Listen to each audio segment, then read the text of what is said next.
Hello students, नमस्कार। अपनी agriculture की ऑनलाइन क्लास में अपन चैप्टर फसलों उत्पादन के अंतर्गत दलहन फसल पढ़ रहे थे। पिछले पार्टों में अपन ने 3 फसलें पढ़ ली थी, जिनमें उड़द, मूंग, मोठ। आज अपनी चौथी फसल है अरहर, जिसके बारे में अध्ययन करेंगे। अरहर, सबसे पहले इसका वानस्पतिक नाम। तो अरहर का वानस्पतिक आप नाम सभी जानते होंगे, केजेनस केजन। ये वानस्पतिक नाम हो गया। फिर इसके कुल का नाम, तो अरहर जो है वो फेबेसी कुल का सदस्य है, फेबेसी।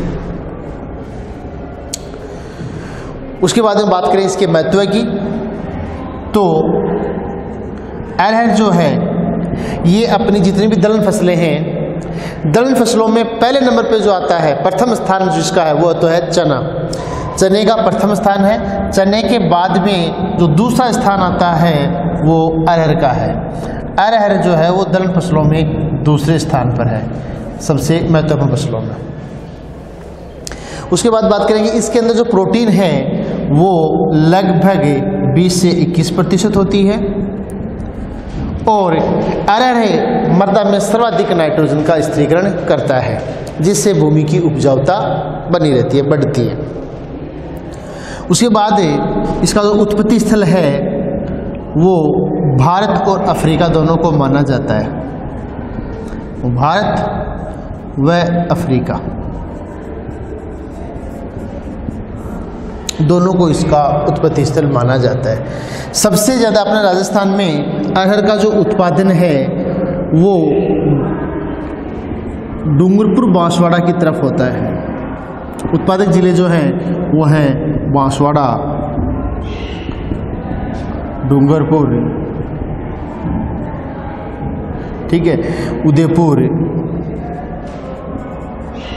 भीलवाड़ा। इन जिलों में अरहर का उत्पादन ज़्यादा होता है।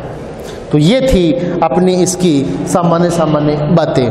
उसके बाद में अब सस्य क्रियाओं में अपन चलें तो सबसे पहले लेते हैं इसकी जलवायु। सस्य क्रियाओं में एक नंबर पर लेते हैं जलवायु।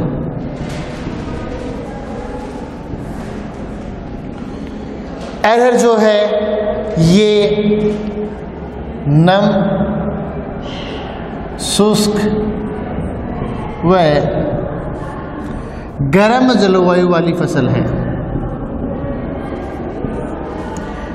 नम, शुष्क व गर्म जलवायु वाली फसल होती है। इसके लिए 2-3 इम्पोर्टेंट बातें हैं कि एक तो अरहर में फूल आते समय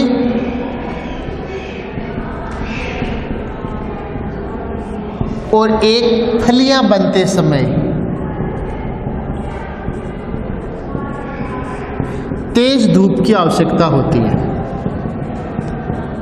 इस समय यदि धूप नहीं निकलती है तो उत्पादन कम होता है। साथ ही जब दाने पक रहे होते हैं उस समय यदि पाला पड़ जाता है तो वो सबसे ज़्यादा खतरनाक होता है।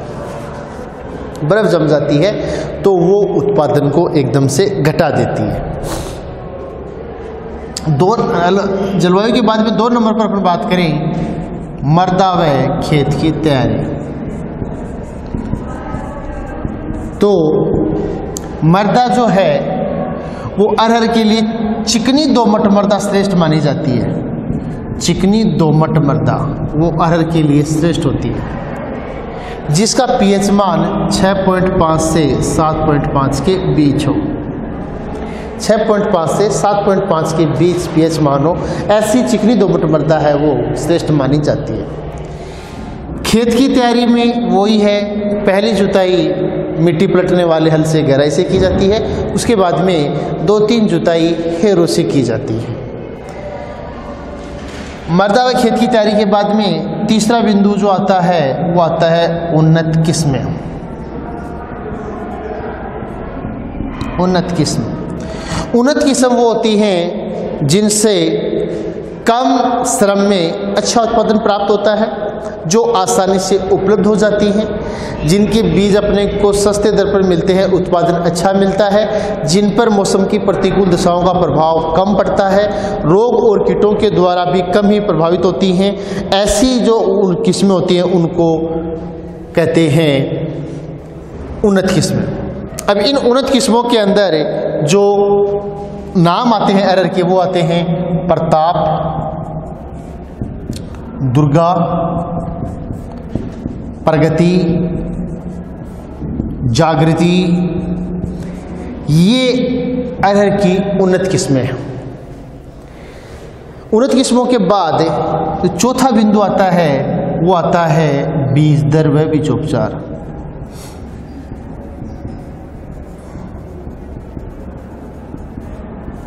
बीज दर व बीजोपचार। बीज दर के रूप में बात करें तो अरहर को एक शुद्ध फसल के रूप में भी और मिश्रित फसल के रूप में भी इसको बोया जाता है। शुद्ध फसल के रूप में अकेला बोया जाता है और मिश्रित फसल के रूप में इसको दूसरी फसलों के साथ मिला करके बोते हैं। तो यदि शुद्ध फसल के रूप में इसको बोते हैं, अरहर को शुद्ध फसल के रूप में यदि बोते हैं तो इसके बीजों की आवश्यकता होती है 15 किलोग्राम प्रति हेक्टर, और यदि अपन मिश्रित फसल के रूप में बोते हैं तो मिश्रित फसल के रूप में इसकी आवश्यकता होती है 6 से 8 किलोग्राम प्रति हेक्टर। बात करें इसके बीजोपचार की तो अरहर के बीजों को बुआई से पहले ट्राइकोडर्मा से उपचारित करने के पश्चात राइजोबियम कल्चर से उपचारित करते हैं। राइजोबियम कल्चर से उपचारित करने के बाद इसकी बुआई की जाती है। ठीक है, उसके बाद में बात करते हैं 4 बिंदु हो गए। नंबर 5 बुआई का समय व विधि। बुआई का समय व विधि।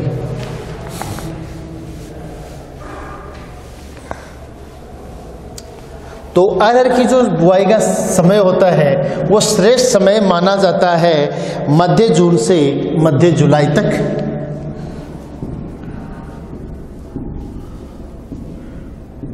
क्योंकि ये खरीफ की फसल के रूप में बोई जाती है तो इसकी बुआई का समय जो है वो मध्य जून से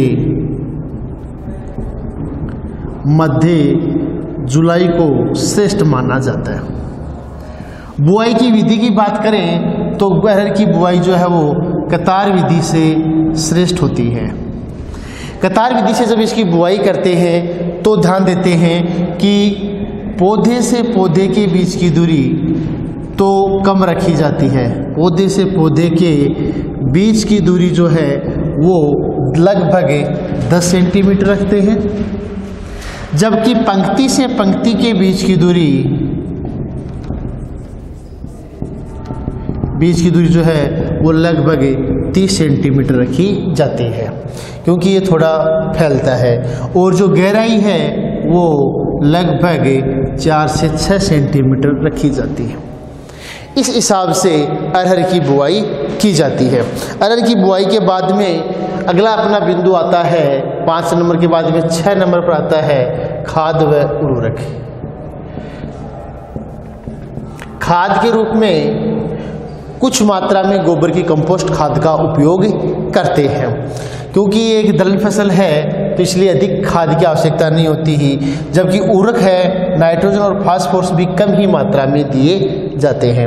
उर्वरक जो है वो लगभग 30 किलोग्राम प्रति हेक्टर देते हैं और फास्फोरस जो है वो लगभग 60 किलोग्राम प्रति हेक्टर की दर से खेत में डाल दिया जाता है।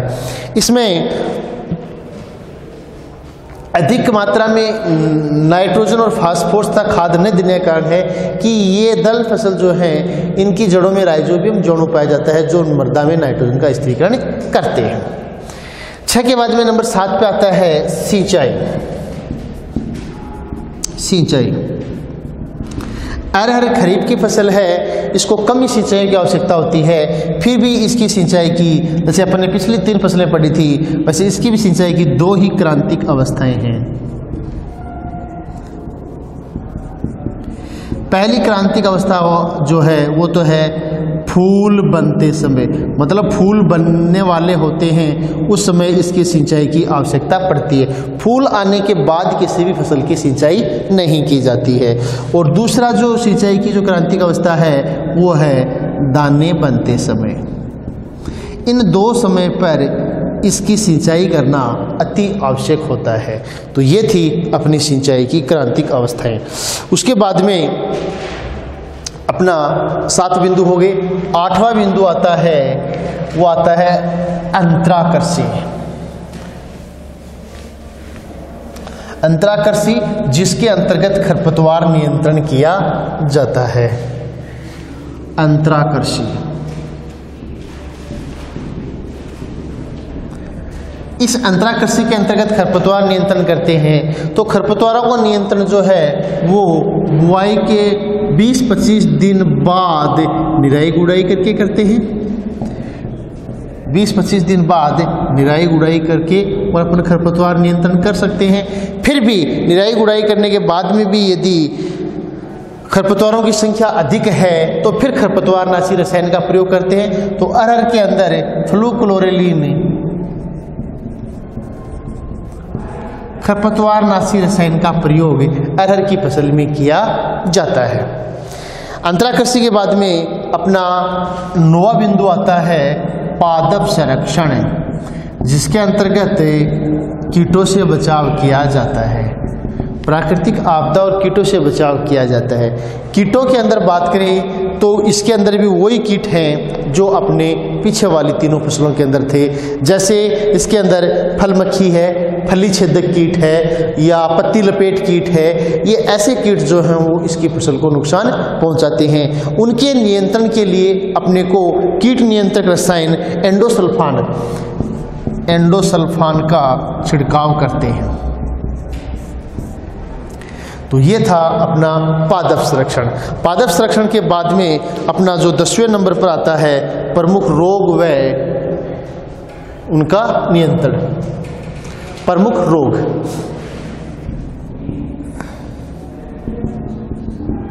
व उनका नियंत्रण। तो अरहर में लगने वाले प्रमुख रोग हैं उकटा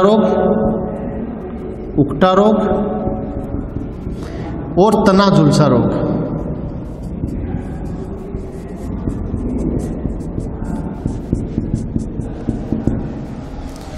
इस उकठा रोग के अंदर क्या होता है कि ये कवक के द्वारा होने वाला रोग है। इसमें जो पौधे की जड़ें हैं वो काली पड़ जाती हैं, धीरे धीरे जड़ नष्ट हो जाती हैं और अंत में पौधा ही सूख करके नष्ट हो जाता है।